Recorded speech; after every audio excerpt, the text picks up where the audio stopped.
Hi, I'm Rich with Inside Big Data, and we're here in Portland, Oregon, and I'm here with Bill Bain from ScaleOut Software. How you doing today, Bill? Great, how are you, Rich? Good, good, good. So let's start at the beginning. Who is ScaleOut Software, and who do you help?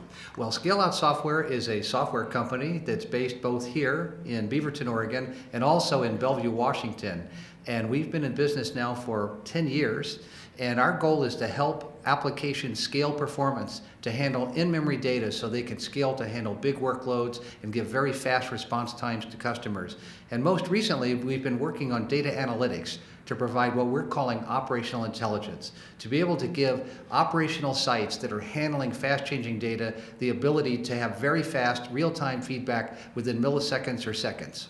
Okay, so give me a customer scenario. Who might want to use this kind of analytics software? Sure. Well, our traditional customer is typically an e-commerce customer that is hosting a web farm, and they would want to use this technology to host their fast-changing shopping cart data, their session state in memory, be able to scale that to handle hundreds of thousands of customers and get very, very fast response times on their websites. With analytics, now you have the ability to do personalized recommendations because you can watch what's in the shopping carts. You can enrich that with information from, say, a NoSQL store with information about the customer's history, preferences, and then offer up recommendations that are personalized for them and much more likely to lead to a sale. Okay, so it sounds like time would be of the essence to get that done, right? Or they're going to go off and maybe not buy it or whatever, right? That's right. In fact, you have to react while the customer is actively shopping, and you have to give targeted recommendations which fit their needs and their desires at that moment, or you've missed the opportunity. Okay. So you've got this capability. Are we talking about terabytes in memory or more, or what size? Oh, that's a very good question. Yeah. Typically, the amount of data stored in memory is in the hundreds of gigabytes to terabytes. When you get up to the petabytes, then you would use standard big data techniques like Hadoop, MapReduce, store that data on disk, and analyze it over the course of minutes or hours. Yeah, like a batch job, because it's just that's so much information to move around, right? That's right. Yeah. Okay. I was going to ask you. We've got these new Intel chips, right? The Haswell V's that are very, very large memory capability. Does that help?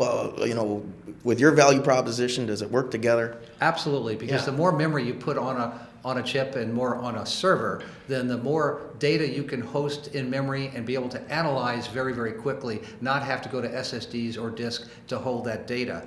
But equally interesting is multi-core systems. Now that we have processors with 8 to 16 and now 32 cores, you can do analysis that much faster. In fact, in-memory computing really takes advantage of all of these capabilities, large memory systems and multi-core systems to deliver fast response time.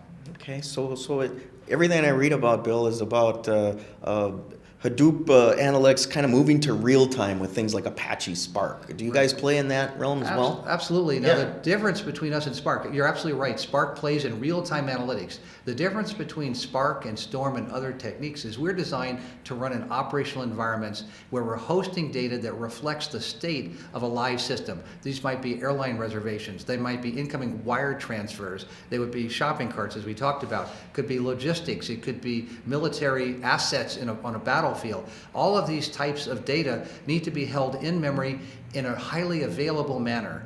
And our technology, the technology of what we call in-memory data grids, was designed for both scalability and integrated high availability.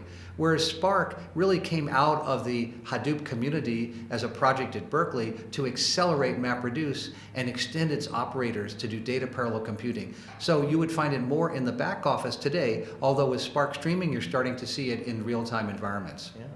So you're giving a talk here today at the Big Data meetup in Portland.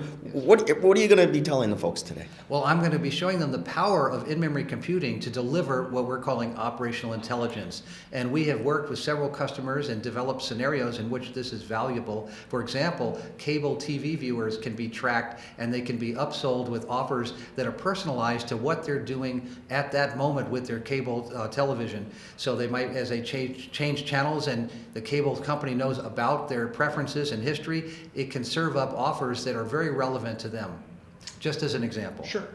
Well, this sounds really exciting. I'm looking forward to your talk. And you say you're right out of Beaverton out there? Absolutely, right. We're out at the Round in Beaverton and also in Bellevue. Okay. We have 2 offices, yeah. Okay, well, hey, thanks for sharing. Well, thank you so much. Appreciate your interest. Oh, you Thank bet. you. You bet.